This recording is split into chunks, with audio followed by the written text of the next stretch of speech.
Michel Somoy, je rappelle que vous êtes analyste économique et directeur général de la Fédération nationale des petites et moyennes entreprises du Congo, FENAPEC. Le ministre chinois des Affaires étrangères, je vais citer un extrait de son discours, est allé même jusqu'à utiliser le style que voici, je le cite: la Chine et les pays africains sont bons amis, bons partenaires et bons frères.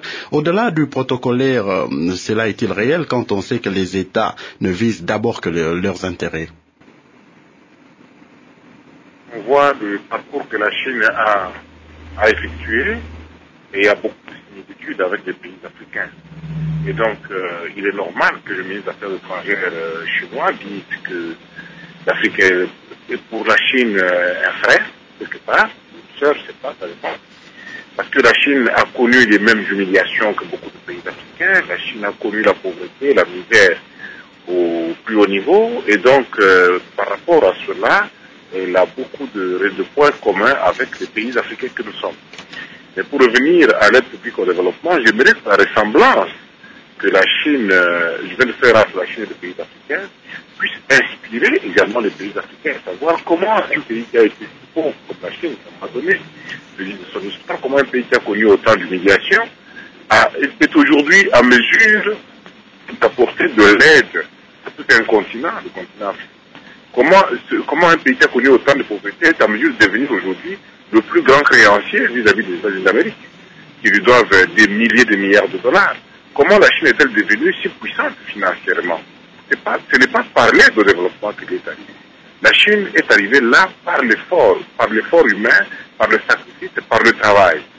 Je pense qu'au-delà de l'aspect aide au développement, nos pays devraient regarder la Chine non pas comme une source de financement vers laquelle il faut tendre la main en permanence, mais comme un modèle de développement qu'il faut suivre pour qu'un jour nous comptions aussi parmi les bailleurs de fonds à travers le monde.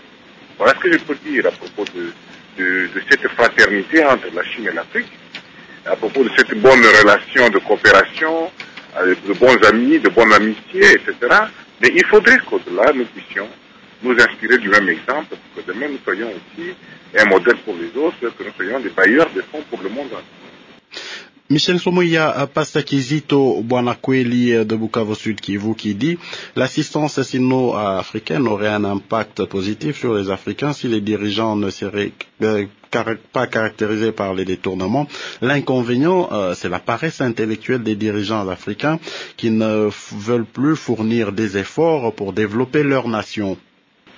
C'est à peu près ce que je venais de dire quand je parle de copier le modèle chinois, c'est-à-dire nous inspirer du sens de l'effort, du sens du sacrifice, pour que nous puissions bâtir notre nation sur la sueur de nos fronts. C'est important que nous fassions plutôt que d'avoir la main tendue en permanence pour recevoir de l'aide, qui n'est en réalité pas une aide, parce que la Chine n'est pas un si bon samaritain pour venir offrir des cadeaux aux pays africains. La Chine, c'est la plus grosse épargne du monde, mais c'est une épargne en recherche des opportunités de rentabilité.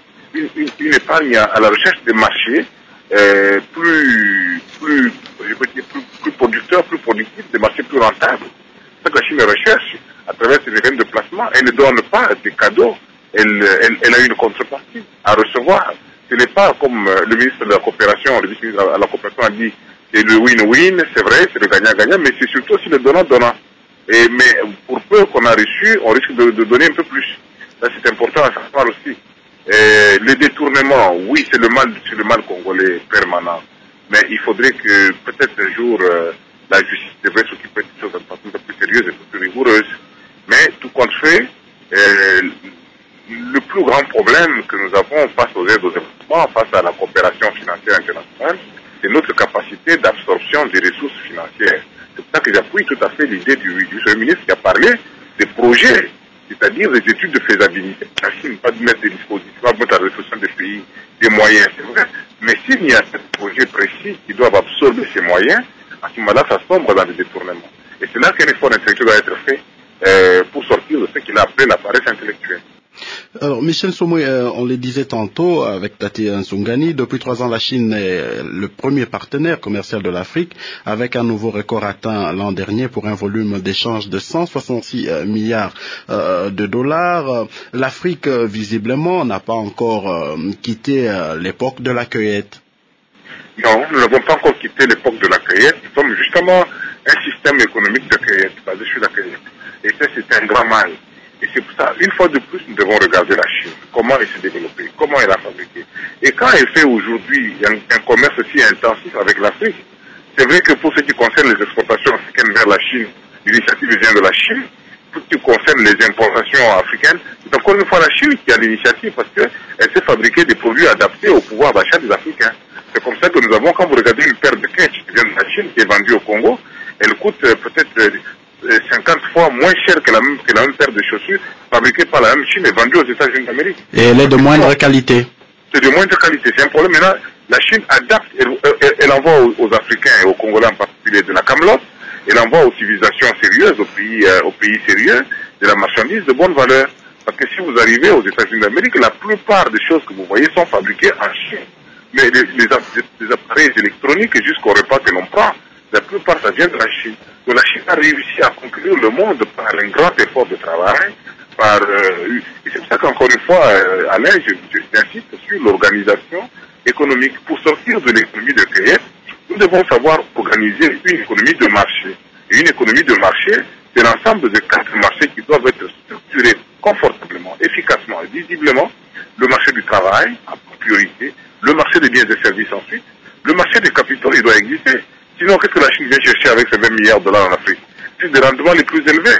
Prenez un pays comme le Congo aujourd'hui. Regardez le taux d'intérêt lorsque vous empruntez de l'argent aux banques. C'est le plus cher du monde. C'est-à-dire que tous les capitaux étrangers devraient normalement chercher la route du Congo pour venir gagner. Là où on a investi $1, on en récolte 6, 7, etc. Nous sommes le marché, conclu un marché de dupes. Nous sommes à la disposition du monde. Nous nous lançons dans la mondialisation comme une proie. Au lieu d'être dans la mondialisation comme un agent de la mondialisation, nous sommes plutôt leur enjeu. Et c'est ainsi que dans ce cadre de coopération, il faudrait que nous ayons des dirigeants qui soient capables d'être lucides, de lire clairement les intentions des pays qui viennent vers nous avec des propositions d'aide au développement, comme c'est le cas de la Chine. Qu'est-ce que ces pays gagnent en réalité par rapport à ce que nous recevons? Est-ce que nous ne sommes pas en train de nous dépouiller et de recevoir en réalité des miettes en vendant l'essentiel, en laissant l'essentiel aux autres? C'est un effort intellectuel que nous devons pouvoir faire tous pour organiser une économie, c'est-à-dire fonder d'abord nos efforts sur l'économie interne, sur un système économique national, sur le marché intérieur, et non pas cette économie où nous consommons ce que nous ne produisons pas et nous produisons ce que nous ne consommons pas, l'offre et la demande qui se boudent en permanence. Il faudrait que nous sortions de ce carcan pour bâtir une économie congolaise, une économie nationale viable avant d'affronter le monde. Merci Michel Somoué. Tati Nsungani, nous prenons pour vous cette réaction qui nous vient de Lubumbashi au Katanga. Sylvain Kabanga à Lubumbashi, la province du Katanga, c'est une bonne chose pour le développement de l'Afrique, mais c'est un néocolonialisme économique de l'Afrique par la Chine, dont ces entreprises sont réputées de mauvais engagements de ces travailleurs sous peine d'aide. Réaction Tati Nsungani. Eh bien, l'auditeur n'a fait qu'anticiper ma conclusion, parce que, comme je l'ai dit au début de mon propos, la Chine est en train de connaître un développement économique fulgurant. Et la Chine a besoin de sécuriser ses approvisionnements en matières premières. La Chine est en train de faire ce qu'on appelle une aide ciblée. Mais cette aide sera ciblée, elle ira en direction des pays qui vont lui permettre, n'est-ce pas, de pouvoir sécuriser ses approvisionnements, notamment des pays riches en sous-sol. Et j'aimerais ici tempérer un peu ce que j'ai considéré comme un excès d'euphorie de la part d'un membre du gouvernement, c'est que la Chine ne va pas débourser des devises, il n'y aura pas de transfert de fonds, si je puis dire, liquides. Donc cela ne va pas se faire comme cela.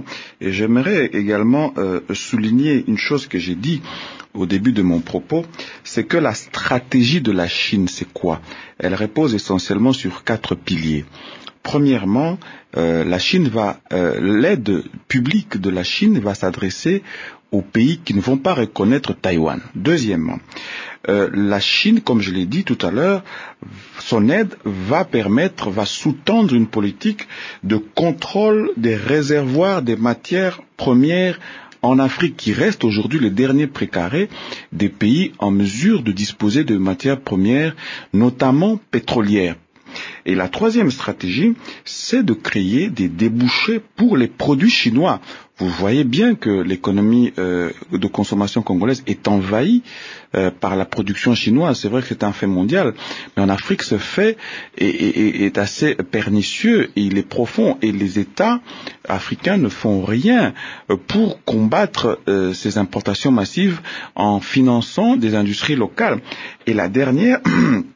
Comme je l'ai dit, c'est nouer des alliances objectives et stratégiques dans le cadre de la diplomatie chinoise. Effectivement, les APD, comme on les appelle, ont un mal. Le premier mal, c'est d'abord, comme on l'a dit tout à l'heure, c'est les détournements. Ces aides sont détournées et servent à un enrichissement privé, personnel, et quand simplement ils ne sont pas destinés à rembourser le service de la dette. Cette aide crée une forme de néocolonialisme réel, et surtout, ce qui est plus grave, cette aide va créer une relation de dépendance, alors que ces pays, notamment émergents, qui sont des puissances économiques, auraient dû encourager des industries locales à se créer, mais cette aide, au contraire, va combattre les industries locales pour les neutraliser et envahir nos marchés par les produits chinois. Donc aujourd'hui, il est difficile, il y a des études qui ont été menées, il est difficile d'évaluer l'impact de l'aide publique au développement sur les pays les moins avancés. D'ailleurs, cette aide, comme vous l'aurez constaté, pourquoi cette aide s'adresse-t-elle essentiellement aux pays africains? Elle aurait dû aussi aller vers l'Europe, alors que l'Europe a besoin de capitaux frais. Pour terminer, j'aimerais quand même souligner que il y a deux éminents économistes dans le monde. Je vais les citer. Le premier, c'est un Hongrois, Peter Thomas Bauer. Il dit qu'il est abusif d'appeler les APD flux de capitaux du nord vers le sud, alors qu'en réalité, ces flux entravent le développement des pays les moins avancés, notamment africains, et tendent à maintenir ces pays dans les mêmes conditions. Ça fait plus de 50 ans que les pays africains sont aidés, mais on continue à les aider, et on continuera, tant qu'on va accepter cette aide, on continuera à être aidé. Et puis le deuxième, si vous me permettez, je vais terminer par là, c'est William Esterly. Il est professeur à l'université de New York. C'est un ancien cadre de la Banque mondiale. Il estime que la plus grande partie des aides qui sont apportées depuis 50 ans aux pays, notamment africains, ont été inefficaces. Donc moi, je pense qu'effectivement, au lieu d'accepter cette aide, on aurait pu promouvoir et protéger la propriété privée. On aurait pu, comme l'a fait Yunus en Asie, promouvoir le microcrédit. On aurait pu faire les transferts de technologie, parce que les techniciens chinois qui viennent, est-ce qu'ils font le transfert de technologie? Je ne crois pas. Il faut plutôt parler de coopération au développement avec des projets élaborés par les Congolais et financé peut-être par la Chine, et non pas nous voir imposer une aide chinoise.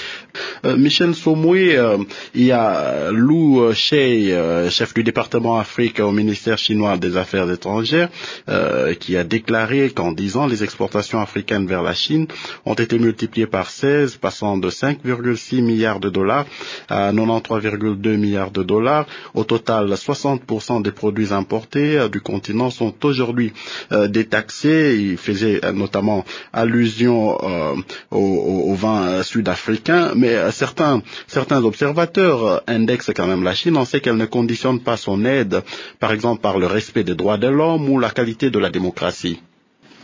Oui, c'est le point faible de la Chine.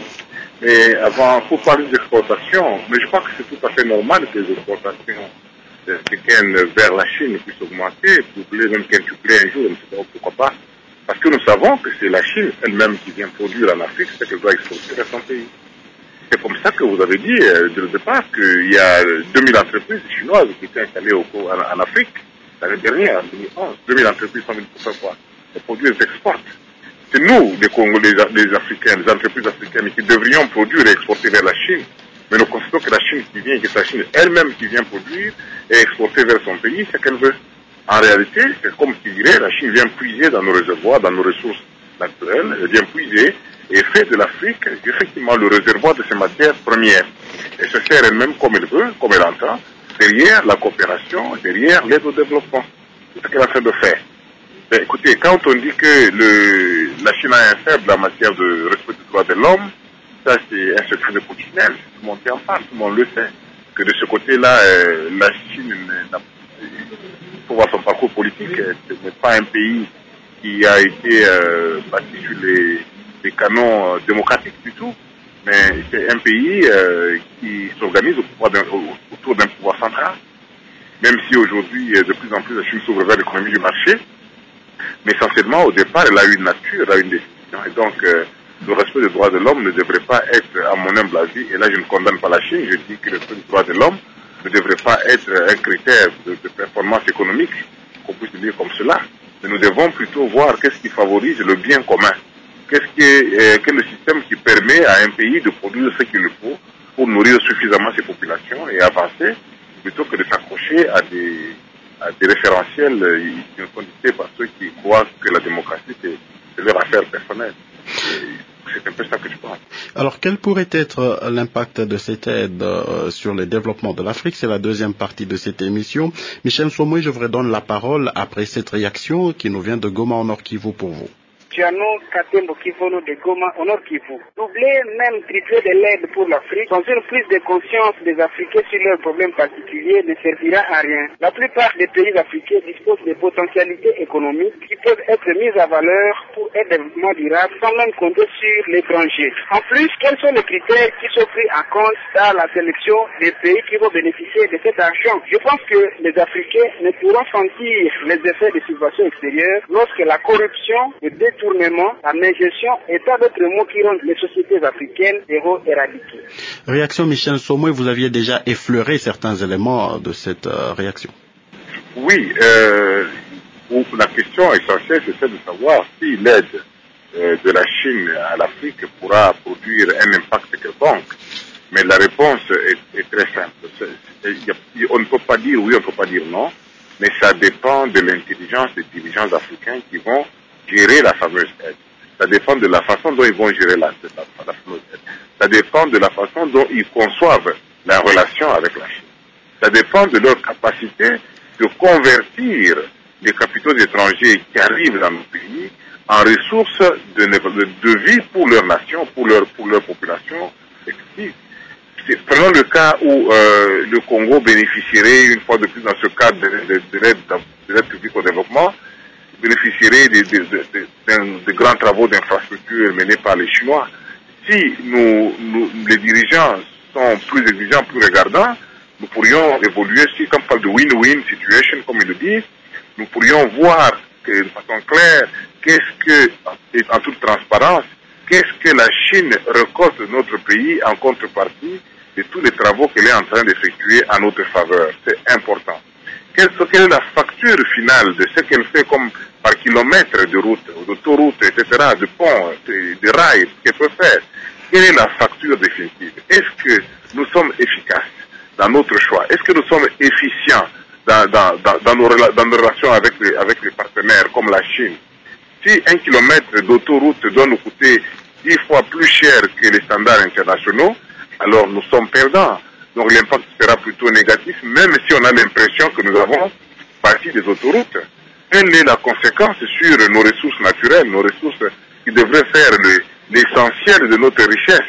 Est-ce que nous ne sommes pas en train de nous épuiser, de nous ruiner à travers des impressions, à travers des monuments plutôt juste impressionnants qui ne tiendront pas 15 ans, 20 ans plus tard par rapport aux exigences de nos conditions de vie? Ça, je pense que c'est des questions qui doivent être soulevées lorsque l'on s'ouvre vers les partenaires extérieurs de façon responsable pour que nous ne soyons pas naïfs en considérant que, je l'ai dit tout au départ, l'aide au développement n'est pas synonyme forcément du développement. Et c'est un placement étranger dans notre pays pour que cela rapporte à l'étranger plus que ça rapporte à ce qui reçoit de l'aide. Alors, Michel Somoy, avant que je ne redonne la parole à Tatine Sungani, on l'a dit au cours de cette émission, plus de 2000 sociétés chinoises ont investi en Afrique et Shen Danyang, le porte-parole du ministère chinois du Commerce, a déclaré qu'elles ont aidé à promouvoir la diversification économique et à créer des emplois. Mais dans plusieurs pays africains, l'on remet en cause les pratiques de certaines entreprises chinoises qui payent mal, qui ne respectent pas la législation de leur pays d'accueil. Visiblement, on a l'impression que beaucoup de pays africains ont du mal à se déterminer par rapport à ces paramètres. Le problème, c'est que la Chine, il faut le dire, la Chine a fait face aujourd'hui à deux problèmes quand même graves. Le premier problème, c'est le problème de sa population par rapport à l'étendue de sa terre, des terres arables et autres. La Chine a opté pour l'exportation de ces populations vers d'autres pays.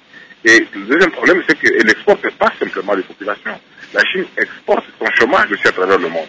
Parce qu'on ne le dit pas assez, la Chine, aujourd'hui, superpuissance économique, il faut le dire. Moi, je dirais qu'elle est probablement la première puissance économique mondiale.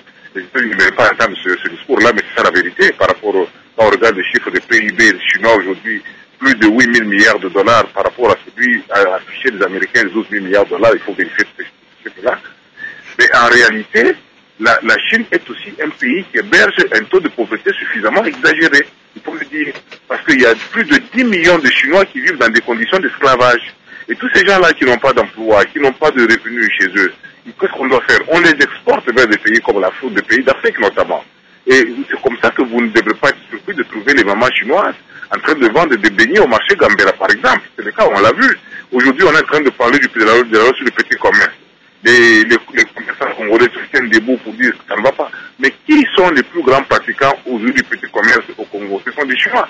Mais comment comment quelqu'un peut partir de son pays pour venir vendre des beignets dans un pays africain? Voilà ce que nous appelons. On appelle tout ça les entreprises chinoises qui sont s'installer dans des pays d'Afrique. Et je dis, c'est une façon d'exporter à la fois le chômage chinois et à la fois l'excédent de la population par rapport à l'étendue du pays, par rapport à l'étendue de la superficie utile du pays. Merci. Et ça, nous devons aussi faire attention à tous ces phénomènes pour savoir, quand on a ces informations, savoir qu'est-ce qui se cache réellement derrière cette fameuse aide au développement. Merci Michel Somoy. Je rappelle que vous êtes analyste économique et directeur général de la Fédération nationale des petites et moyennes entreprises du Congo, FENAPEC. Tatine Sungani, vous êtes analyste socio-économique. Prenons cette réaction qui nous vient de France pour vous. Moïse Mpala, dans la région Rhône-Alpes en France. Nous nous posons la question de savoir quelles sont les conditions de l'octroi de cette aide pour l'Afrique par la Chine, mais c'est quand même bon. Pour quel objectif à atteindre avec cette aide? Deuxièmement, nous pensons que cette aide est la bienvenue pour l'Afrique, pourvu que ça soit affecté réellement aux grands projets de développement durable. Je peux citer quelques projets. Par exemple, la diction d'eau vers le Sahara. Il y a la construction des usines de transformation de matières premières que l'Afrique regorge. Il y a, par exemple, aussi la construction, la transformation, le transport, ainsi que la commercialisation de l'énergie électrique en Afrique, vraiment déficitaire. Réaction Tatine Sungani. Oui, merci. Je voudrais rappeler quand même à chacun de nous un adage qui est d'ailleurs un adage chinois. Apprends-moi à pêcher et je ne te demanderai plus de poisson. Vous savez que la main qui donne est toujours au-dessus. Nous devons cesser de nous faire aider. Et c'est un principe économique d'ailleurs. C'est-à-dire que si vous voulez faire d'un pays une puissance, vous devez l'aider à devenir une puissance, mais pas constamment l'aider. Il y a des pays qui effectivement ont bénéficié d'aide et qui, à un moment donné, ont pris de l'envol. Rappelez-vous qu'il y a pas si longtemps, on nous montrait à la télévision des enfants chinois affamés. La Chine était un pays pauvre il n'y a pas longtemps, mais la Chine n'a pas bénéficié d'aide. Qu'est-ce que la Chine a fait? Elle s'est enfermée dans une espèce d'autarcie économique et elle a recherché à devenir une puissance économique. Elle a travaillé, comme a dit Elle Michel a travaillé. La Chine, je suis désolé, la Chine a travaillé. Aujourd'hui, la Chine consomme plus de 70% de nos matières premières, notamment minières. Vous avez le cobalt, vous avez le cuivre, vous avez le manganèse, vous avez le coltan, la cassitérite, et j'en passe. Mais ça représente plus de 80 milliards de dollars. Mais qu'est-ce que, en contrepartie, la République démocratique du Congo gagne dans ce partenariat-là? C'est la question qu'il faut se poser. On nous parle de gagnant-gagnant, mais ce n'est pas vrai. La Chine est en train, chaque jour, de devenir plus puissante économiquement qu'hier, alors que la RDC est en train de s'appauvrir tous les jours plus qu'hier, pendant qu'il n'y a pas de contrepartie en termes de développement économique. En réalité, quand nous observons cette aide publique au développement que la Chine octroie à des pays africains, comme je l'ai dit, c'est une manière simplement de nous conditionner, de continuer à faire de nous son réservoir où elle vient puiser des matières premières qui lui permettent de devenir encore plus puissante aujourd'hui qu'hier. Alors donc il faut relativiser l'impact sur le développement de l'Afrique et de la RDC. Il faut relativiser cela. Pourquoi? Si nous prenons la hauteur de l'aide publique au développement il y a 20 ans, elle ne représentait quasiment rien. Aujourd'hui, la RDC a une aide au développement qui avoisine le milliard de dollars. Hier, ça représentait quelques millions de dollars, aujourd'hui 1 milliard. Mais comment la RDC ne se développe toujours pas? Il y a plein de projets dans ce pays, il y a plein d'ONG dans ce pays. Nous sommes massivement aidés. Pourquoi ça ne marche pas? Pour la simple et bonne raison qu'on ne développe pas un pays avec l'aide publique au développement.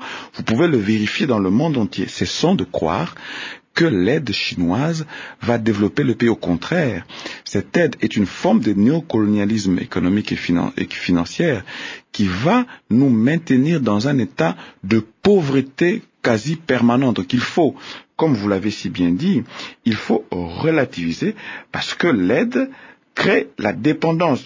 Moi, j'ai tendance à croire que par rapport à cette situation, ça devrait nous amener à réfléchir, à plus de réflexion. Pourquoi la Chine double cette aide? Est-ce que vous pensez que la Chine est une grande entreprise de philanthropie? Pensez-vous que la Chine a pitié du Congolais? Aujourd'hui, la nation chinoise est la nation la plus capitaliste au monde. Comme a dit Michel Somé, qu'est-ce qui se cache réellement derrière cette aide? Mais c'est un conditionnement, comme je l'ai dit. Donc ça veut dire que ce n'est pas une aide en réalité. C'est une manière de nous maintenir. C'est-à-dire que, je l'ai dit, je schématise. Nous allons continuer à fournir des matières premières à la Chine. La Chine va continuer à devenir une puissance. La Chine va continuer à nous écraser économiquement. Et la Chine va considérer la RDC comme étant un pays pour vendre ses produits, pour que ce soit un débouché économique. La Chine, en lui donnant cet argent, va empêcher aux industries congolaises locales de se développer pour que la RDC ne soit pas en mesure, en position de rivaliser sur le plan industriel, financier et économique avec la Chine. Donc ne nous voilons pas, et ça c'est une analyse économique, c'est une analyse simple. Même en termes de transfert de technologie, en termes de transfert de richesse, il a été démontré économiquement que l'aide concurrence les investissements privés directs internes ainsi que les investissements publics. Donc on ne peut pas considérer que c'est une bonne chose en soi pour la RDC et pour l'Afrique en général. Prenons quelques réactions des auditeurs. Bernard Itunda de Walikale au Nord Kivu. Je pense qu'en matière d'aide, dont est prêt, notre priorité, c'est la restructuration et la réforme de notre armée. Bref, la réforme du système de sécurité. Papi Chibang de Kalemio Katanga. L'impact de cette aide sera visible dans les populations des autres pays africains. Quant à la RDC, un groupe de gens bénéficiera à hauteur de 80% à travers les commissions, détournements et ainsi de suite. Et 20% seulement restera pour nous, le petit peuple. Maître David Mambo de Bounia en province orientale, disponibiliser 20 milliards de dollars pour l'Afrique est un acte de solidarité internationale louable de la part de la Chine. Cependant, il faut craindre que la part réservée à l'État congolais ne soit détournée. Nous voulons cette fois-ci que ce soit une aide à impact visible. Pacifique Mango de Lubumbashi au Katanga, l'aide en Afrique et en particulier en RDC, c'est comme si l'on jette une graine de maïs dans le désert. Adoptons le système de Baraza, c'est-à-dire demander à la population à la base leurs besoins prioritaires ou peut-être seulement le développement de Kinshasa, Lubumbashi et non pas à Kabongo ou Fizi. Michel Somé, il nous reste moins de 5 minutes pour terminer cette émission. Il y a Kairi Matembera de Kalimio Katanga qui dit « L'initiative de la Chine est salutaire, mais je me demande si la révolution de la modernité est bien définie pour espérer en bénéficier. » On a parlé tout à l'heure des projets et d'une aide ciblée. Quelle est votre réaction? Je ne peux pas trop parler de la révolution de la modernité. Je suis pas trop bien comprendre les nuances de ce concept. Mais c'est que, j'allais dire, c'est qu'on ne peut pas non plus repousser l'aide au développement telle que nous vient de la Chine, si effectivement elle nous parvient. On ne peut pas la repousser, nous devons tout simplement développer une intelligence. Et en comprenant que la sorcellerie se transmet aussi sous couvert de la générosité, nous devons savoir convertir, comme je l'ai dit dès le départ, les intentions cachées des Chinois en aspiration profonde de notre population, conformer l'aide qui nous parviendra aux besoins et aux exigences de notre économie, ça pourrait nous être à ce moment-là utile. Mais nous ne pouvons pas recevoir de l'aide de façon brute sans pouvoir la décortiquer et la réadapter, la tropicaliser, si vous voulez, de ce terme-là, la tropicaliser, et à établir, l'adapter aux conditions de notre économie. Nous pouvons aussi en tirer un minimum de profit. Mais cela nous demande beaucoup de bonté de cœur et beaucoup d'ouverture d'esprit. Michel Somoué, la qualité de votre ligne tend à se dégrader. En guise de conclusion, il y a plusieurs observateurs qui souhaiteraient que les États africains soient un peu plus transparents. On sait qu'ils doivent et qu'ils soient en mesure de dire combien ils reçoivent en termes d'aide et qu'est-ce qu'ils en ont fait et combien ils doivent rembourser brièvement en termes de conclusion. La transparence est la grande vertu que nous devons rechercher dans chaque système de gestion du pouvoir public. C'est malheureusement aussi le plus grand absent dans la gestion de l'économie, comme des économies africaines en général et l'économie congolaise en particulier. Parce que jusqu'à ce jour, je ne suis pas en mesure, en tant qu'économiste, de savoir combien ça nous coûte effectivement et tout ce que nous avons entrepris, nous avons reçu comme travaux de la part des Chinois, qui sont de très beaux travaux apparemment. Mais combien cela nous coûte-t-il effectivement? C'est vu des boulevards comme ce 30 juin, refait, détruit, recommencé plusieurs fois avec un gaspillage énorme de sacs de ciment, des tonnes de ciment. Combien cela a-t-il coûté en définitive? Je ne le sais pas. Et qu'est-ce que la Chine reçoit effectivement en contrepartie pour que nous puissions savoir si effectivement c'est du gagnant-gagnant, Merci. Si c'est du trop gagnant et moins gagnant. Merci Michel Somoué. Tatine Sungani, conclusion. En conclusion, j'aimerais dire que l'Afrique a des atouts, l'Afrique a des potentialités qui doivent servir à elle-même. Nous devons apprendre à compter d'abord sur nous-mêmes. La Chine est devenue ce qu'elle est parce qu'elle a compté sur sa force de travail. Et si elle est une puissance aujourd'hui, c'est aussi grâce à nous. Et il ne faudrait pas espérer que l'aide de la Chine développe l'Afrique, sinon ce serait illusoire. Merci monsieur d'avoir participé à cette émission.